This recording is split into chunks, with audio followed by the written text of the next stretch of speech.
Young money. I kind of got started by accident. It wasn't anything that I really wanted to do in life. I always wanted to be a businessman. And I own a chain of bookstores, and people used to come in asking for books with drama in it. So the more they started to ask, and the more I started to talk to other authors, I found out that it was an opportunity for me to possibly, achieve some of my dreams financially. So from there, I kind of put together my own little formula. I wanted to make sure I wrote books that people could read quickly, because I'm from New York, and a lot of people, when they're on the subway, they want to read books kind of quickly so they don't miss their stop. And then on top of that, I wanted to make people laugh. I mean, I've always been kind of the class clown. So, I thought humor with drama, and everybody wants a little drama, as long as it's not their own, would be like the formula to put together a good book, and kind of worked out.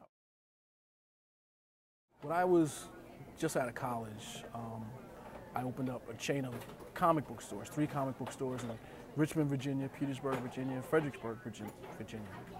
I was lucky enough to have Wayne Huizinga's son, the owner of Blockbuster, make me almost one of those offers you can't refuse. It was a 6-figure deal in a situation where I started it off of my Citibank college credit card. So it was just one of those opportunities in life to put together a little nest egg at a young age, so that when I had the opportunity to start my own business again, I had a little nest egg and I was able to do it. Well, it's worked. So basically what I try to do is, it takes me 12 months to write a book. 2 of those months are thought-provoking. It's when I start to put together the characters, who the people in the book are going to be about. And then I kind of do things unconventionally. I wasn't trained as a writer. I don't have a journalism degree or a degree in communications or anything like that. I'm an accountant, a bean counter. So when I put together the formula, it was to make things easier for me. I wanted to come up with a strong beginning, and then I wanted to write chapters that had cliffhanging endings. So as people would read my books, I wanted them to be able to get to the end of the chapter and be like, oh, I got to find out what happened with this person, and kind of flip to the next chapter as quickly as possible. After the first couple of books, it kind of worked really well for me, and then I started to experiment, trying to get a little bit more creative with the characters and that type of thing. Big Girls Do Cry. It's a spin-off. I don't like to use the word sequel, but it's a spin-off of my New York Times best-selling book, Something on the Side. Big Girls Do Cry is about Egypt, Isis, Lorraine, and Jerome, 4 members of the Richmond chapter of the BGBC, which is the Big Girls Book Club. And they only have one rule: you have to be at least a size 14 to be a member. In this story, Isis and Egypt are 2 sisters that at one time dated the same man, and now Egypt's married to him, and they're all living under the same roof.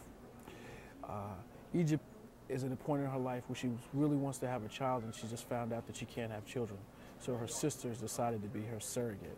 And believe me, the drama is there. Well, the big girl thing basically is because I've just been blessed to have a whole bunch of big, beautiful women as fans, and they've supported me since my career started. So I wanted to do something kind of to give them their due. A lot of women would come up to me and say, hey, you're the only person that writes about a woman that's over the size of an 8. So I decided that, you know what, I'm going to write a book that's going to be a Sex in the City for plus-size women. And I kind of studied plus-size women, saw what they were about. I mean, I always thought they were beautiful, but at the same time, I wanted to get personalities, because, every woman doesn't have the same personality. A lot of people ask me all the time, how do you write characters about women so well? Well, I kind of study, not just women, but I study the people I'm going to write about. And, I've been blessed to be able to put that on paper, and it's really, really worked for me.